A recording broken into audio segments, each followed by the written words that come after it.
That sounds Cool. great. You like that, Annie? I love it. Hey, Ann, how's it going? Things are great. Good.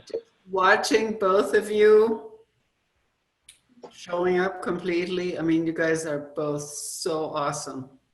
Aw, It's just Thank so cool you. to see you. thank you. Very nice. Thank you. Thank you. Cool. I think that was all the technical talk, and we're just ready for Anne to shine her light. Great. Yeah. Hello, hello. How has your week been, first of all? How has your day been? That's a better question, actually. Which one are you asking, me or Kawhi? Yeah.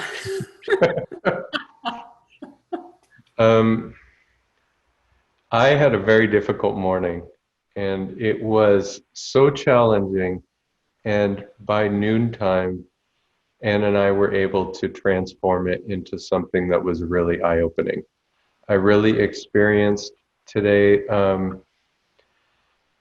I I really hurt. I really felt like I have let down everybody in my whole past, and I'm like, how am I going to move forward knowing that I have hurt, or I feel like I've hurt so many people in the past, and when after this transformation, it's looking back at it and going, that was silly, but it wasn't silly because I actually have the tool now. I have it more conscious, that a different way that I'm going to react to situations now in the future. Whoa. And so even though it was extremely painful and it hurt, I feel like I came out the other side just a stronger, more confident person. And it was really a breakthrough today. So I'd like to share that. Yeah. Wonderful. Way to go. Awesome. How about Koichi? Koichi has had a interesting morning. It started off difficult as well, and I eased into it. I just been noticing a lot of my contractions have been around timing, right? And having enough time. And so, Lisa and I we didn't even have a discussion. She just pointed out something to me, and I was like, wow, I think you're right. And I think I was just really scrambled, and I just like, okay, I just need to kind of build some more space in my schedule and etc. And before this call, we got to go to the ocean, and Con and I got to surf, and we got everything organized in a timely manner. And we're able to just, have a good time. The other thing today was I got to face fear again. Sometimes when physically, like when these waves like kind of overwhelming, I get scared, especially on a big day. And so a lot of times it's just ending up me trying to survive.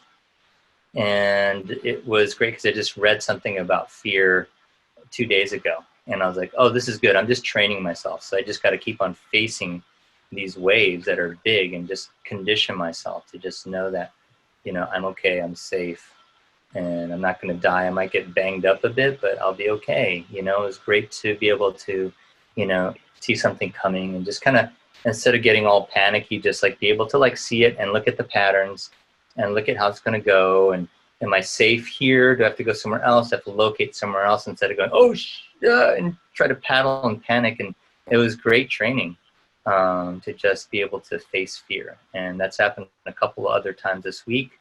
And I promised myself I wouldn't go out if it's too scary, but I wanted to face it. And so it was good because I wasn't as panicked as I was the time before. And I feel like as I go more and more, I can actually start facing things. Awesome. Beautiful. Yeah. Awesome. How alive both of you are. How much, right? How Thank present. you. I mean, every day brings like a new a new version of you, Yeah. which is just so awesome, so alive. Yeah, wonderful. How about you, Annie? So I felt so grateful to be able to be with you, and that we now are on a level where we can be the one who helps the other to go through a very difficult place that feels so tight and so just here to stay. And that we have the trust with each other to be able to stay connected and to talk while we're going through this. That is so, I mean, that's what I always wanted in a relationship, Mm. to really be able to know that the other person feels that I am here, even if I may say things in a wrong way or whatever, but that I deeply, deeply care and I want to be connected. And I, of course, want both of us to get to a level where we could find the solution. And lately, what I'm noticing is that in psychotherapy, for example, I mean, it was always sort of like trying to resolve a problem. And I'm understanding now that trying to resolve a problem is never going to go anywhere, because on the level of the problem is king. And I'm going to have to really go to a higher level of a solution.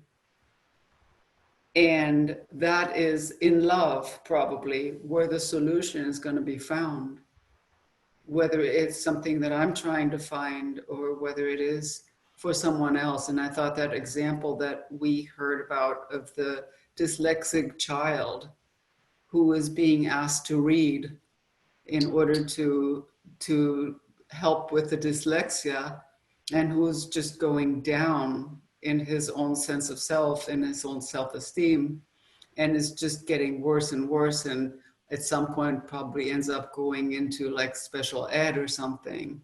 Whereas that same child could be discovered for what he really does well, and he can really be built up in what he knows how to do, and that might give him then the capacity to then find a different way of reading by listening to books on tape and being profoundly curious about what he could learn from reading, but in a way that actually works for him. Yeah.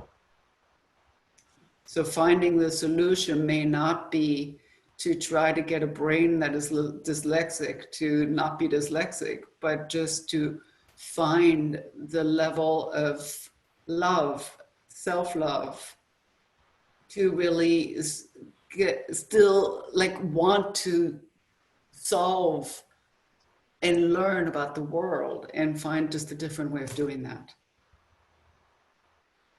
And thank you That's for beautiful. doing that with me. It's so nice, so cool. Thank you. That was awesome. Yeah. I can feel it now. It's so beautiful. Hmm.